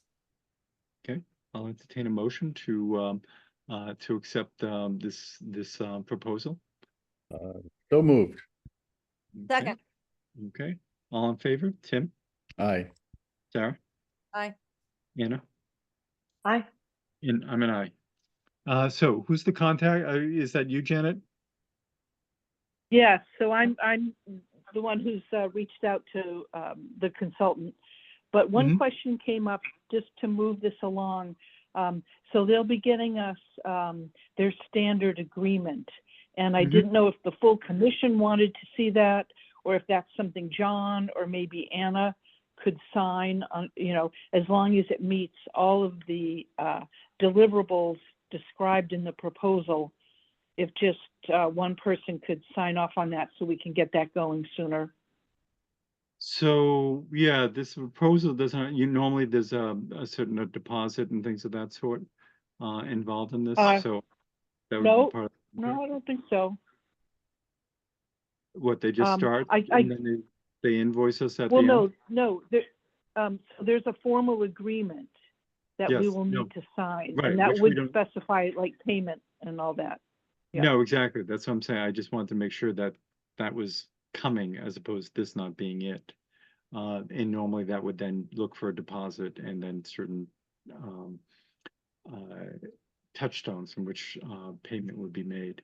So I'm fine with that. Does anyone, do we want to vote to give either the chair and a second person, permission to sign off on this? Or why don't we just move to delegate the approval of the contract? That's it, to delegate it. okay, Second. and then I think it's something where both Anna and I, you know, a two signature thing would be appropriate. So, okay, all in favor, Tim, Right. Sarah, Hi. I'm John, aye. Anna, Aye. okay. I'm just looking at my screen. I'm just going across. Okay, then, so you'll follow through on that, Janet? Yes, yep. Okay, thank you. Okay, Janet, next we have, is there anything else relative to management or, management plans or proposals? Okay. I think we're all Um, good. Okay, then, next is, folks have a chance to take a look at Janet's, invoice? Yes. Mhm. So I had a question. So Janet, it seemed like the non-applicant expenses was higher than usual here. I think you're normally in the threes for that. Was this relative to some of the town stuff that was increased, or? Yes, yes. So that would be the housing task force and then also the stormwater management regs. Yes, Okay. And so that was stuff that's, and so you don't break that down time-wise, that's just incorporated into the non-applicant expenses? right. Okay. I mean, I track that. I could break it out if you'd like me to, but I think we're coming to the end of a lot of that work. It has Good, I been was just, fairly time intensive. that's exactly what Yeah. was my next question. Okay. Okay, and then in terms of applicant expenses, again, it seems that we're dealing with, I would say a third of this seems to be dealing with either enforcement orders or engineers using up more time than they should relative to certificates of compliance and some of their filings. Is that, you think, is that an accurate statement? Yes, yep. Okay. So, so we will, I think in the upcoming months, we'll look in, Janet has discussed having maybe some checklists or things of that sort to, I think as we noted, the last meeting, one of the COC applications, I tried to make it clear to the engineer what's involved in taking a homeowner or builder's words for things was not appropriate. Mm. And they actually had to do their job.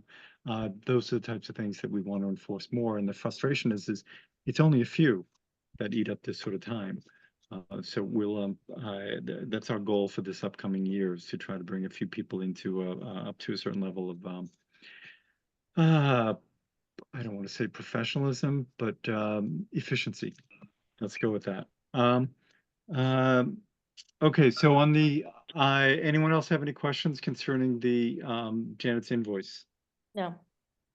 Okay, I'll entertain a motion to authorize payment. Move to authorize payment of Janice's invoice. Second. Janet's invoice. Thank right. you. All in favor? Tim? Aye. Sarah? Aye. John? Anna? Aye. See, when I look over, Anna, you don't know I'm looking at you. I'm just, It's like the Brady I'm just Bunch. looking at you on the It's so funny. screen. You don't know where you're located on my screen. Okay, so done. Let's see. Did folks have a chance to review Janet's draft response to the Board of Selectmen regarding FY25 goals and priorities? I did not, but I trust you guys if you guys did. I thought it was I done. I think I thought emailed it was. something. I thought it was succinct, Yeah. tied back in with what they were requesting, and I think I approve it on my end. I'm perfectly happy to. I mean, I trust you completely. So unless, Janet doesn't think if it needs more work, but I think it's covers the bases. Not everything will be instituted, but that's not our issue. That's the Board of Selectmen's. So I'll entertain a motion to approve Janet submitting that So moved. on the part of the board. Actually, Janet, should that be sent via, should I have my signature on that as the chair, or how do you think that should be submitted? It's a memo from the whole commission, so I don't think so. I think as long as you vote to approve it tonight, that should be fine. Okay, and then why don't we have, if you can put, dress it up so we get rid of draft and everything like that and submit it to Lori, and Yep. Lori will submit it on part of the board. That way it comes from the board's email address. Okay, it's due tomorrow. Lori, will you be in the office all day tomorrow so you can get that out to Mona? I will be in there. Can you send it to me as early as possible in the day with all the changes? I think all you're gonna do, Jen, is just take off some of your, the draft notification draft. and your name, Right. the things you have in different color so that we can do that. Yeah. Yep. So, Yep. okay. And, yeah, that'd be great. So if you, that'd be, lovely if you can get that in the AM, please. And if you need, I mean, I don't know if this needs a signature from anyone, but No, I'm I think it around can, okay. yeah, oh, well, no, I think you can come out with, just submit it on behalf of the board with Lori as right, the, okay. Okay. sign, not even signing it, should just come from her email. Now, did we finish that vote? I'm sorry. Did I? I think we did it, but we should. No, I think we Yeah. interrupted. Tim Yeah, started. so, okay, Yeah, so, go ahead. I made the motion. Okay, and Sarah seconded? I have not. I will second it now. Okay, all in favor? Tim, Aye. Sarah, Aye. Anna, Aye. and I'm an aye. Okay, thanks, Janet. Nice job. Sure. Okay, agents report? Okay, I will zip through this. 1214 Miller Hill. You all got a copy of the update from the restoration specialist, Chris Bertoli. They are moving along. They have installed deer fence. They've done some brush clearing to provide access to the site, to do invasive removal. Their plantings have been ordered, and they are getting Board of Health approval for an irrigation well. So they are moving ahead fairly quickly on this, and I think there shouldn't be an issue with them planting by October, mid-October. So that's good news. Excellent. 31 Springdale, we received the restoration plan for review at our next meeting. I have not looked at that yet, but I think we should review it carefully. My suggestion would be to have a third-party review, to have Paul review that. It's a substantial violation and restoration and delineation work. That's a substantial amount of time. When did that come in, Janet? I didn't see. He just missed the deadline for this meeting. So I don't know if Lori sent it out yet or not. have you, Lori? I think I don't think that he ever sent it. So we got an email from Goddard saying he was going to send it. It was a Thursday and the deadline's Wednesday at noon. So he was going to send it out and deliver hard copies that afternoon. And Janet, you replied and said that he was past the deadline, so it would have to go to the next meeting. So they never sent it. So I don't know if he's planning on sending it. It probably should have come today for the meeting on the 25th, but he never did send it after he got that reply. That was Mitch at Goddard. Okay. Oh, So I don't have that. Okay, so we have not, did you see it, Janet? no. He just said he was delivering it into the Yeah, I saw office, that. so I saw that. So assume he did that. No. He never came through. Okay, so who is going to contact him to clarify that? Is that Lori? Can you Yeah, I can just reply to his Okay. email and ask and him say if we he haven't plans to received send it? it. Yeah, Yeah. what's going on? Okay. The DPW, the Willow Street Culvert Replacement Project is moving along really quickly. They are ahead of schedule. They're doing it luckily. I guess you could say it's lucky we haven't had a lot of rain because they've Right. been able to really do a lot of work there.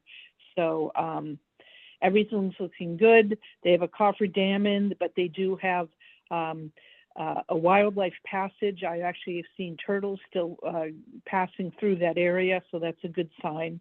And then update on the Tisdale Drive 40B project, which people are calling Red Robin 2. That has been submitted for our next meeting. And again, that's just the wetland review. But you know that whole neighborhood's going to come out. I can't remember how many people, how many butters were notified. It was a lot. It's that whole area. So, you know, I think the challenge is going to be focusing that this is just a wetland delineation. We're not focusing on the project, the hearing. So this would be similar to the Junction Street, when people came out and were concerned about, you know, a development company coming in by the high school, and we made it clear we were just dealing with the delineation. You just said it's similar. Right. Yeah. Right. And we did have, Paul did the third-party review. That's a really crucial delineation. So, you know, we can see what comes in, but I'd recommend that we have that peer reviewed by Paul. Now, so last time we dealt with, what was the engineer that that the town used for reviewing Red Robin? So Tetra Tech did the Yeah. stormwater review. Paul did Okay. the wetland delineation and then the buffer zone impact review. Okay, good. Then, yeah, we'll go ahead as, so we've yet to receive that? Or, I believe we received hard copies. Oh, no, we did get actually electronic copies from Deb just yesterday. okay, so then, I'll entertain a motion that we, enlist the services of Ecotech for review. So moved. Second. Okay, all in favor? Tim? Aye. Anna?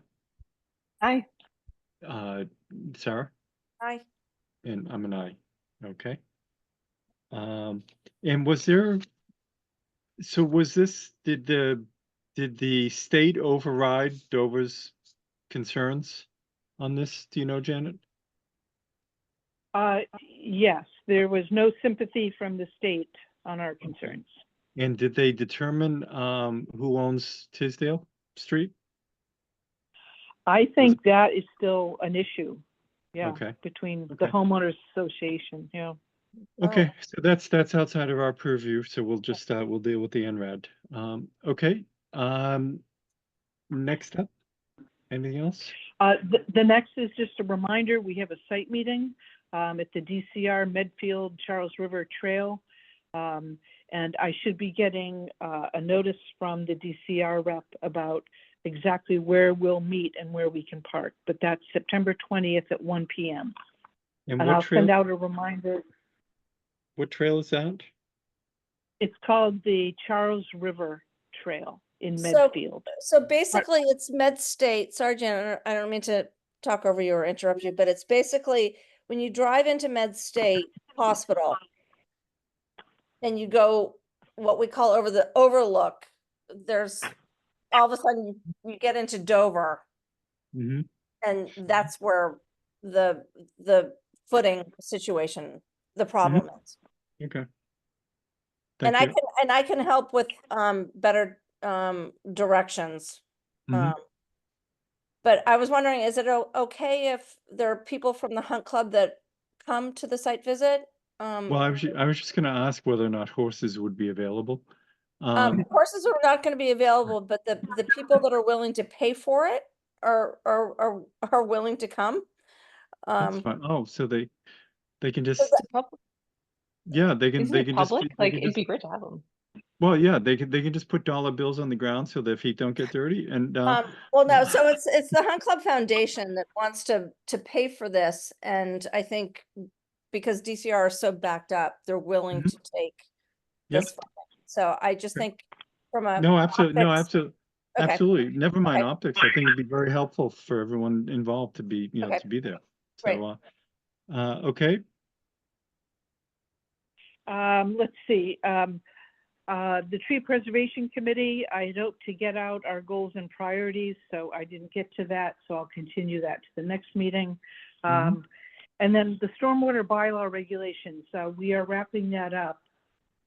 We're waiting for town council to get final comments to us, but there will be a substantial review component.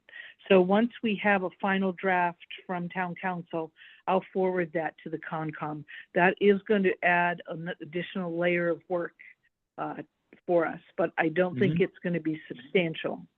Okay. And do you foresee, is any of that going to be, once it's written up, is there any review, public review of that? Do you know where developers or somebody, you know, interested parties may be coming back saying, you know, something is too strict or things are worded in an inconvenient way? Yeah, or... so the selectmen will have to publish a public hearing notice. So there will have to be a formal public hearing on the regulations. And the Board of Selectmen will be holding that. And I would assume they're going to publicize that and get feedback, and, you know, perhaps there'll be some revisions. Okay, great. Thank you. And is there anything else for this I evening? thought it was interesting that Lori sent out the news release on the October 8th.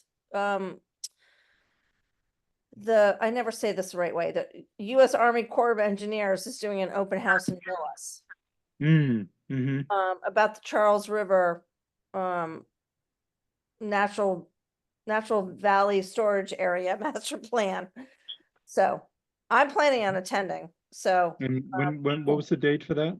October 8th, and I think it's at their town hall In the Millis. public library Millis Public Library. from 5 to 7. So I can definitely wear the Concon hat. I can represent us. I'm just curious about the whole thing. So Yeah, it was an interesting thing that you sent out that, you know, goes over the history and the purpose and all that. So and it's also it's much more recent than I thought. It's in the 70s and 80s. For some reason I thought they took care of all that land in the 30s. Feels earlier. Feels well, like it would have been 1972 earlier. was the study, but then they did it. Yeah. Yeah, they were still buying land up to 83 or something like that. Yep. So it'd be a little bit more pricey now. But then again, it's also really wet land, so maybe it wouldn't be. Okay, anything else anyone would like to bring up? Okey-doke. Well, great. Thank you very much. And hearing no objection, tonight's meeting is adjourned. Okay. Night all. Night, everyone. Okay, bye-bye. Good night.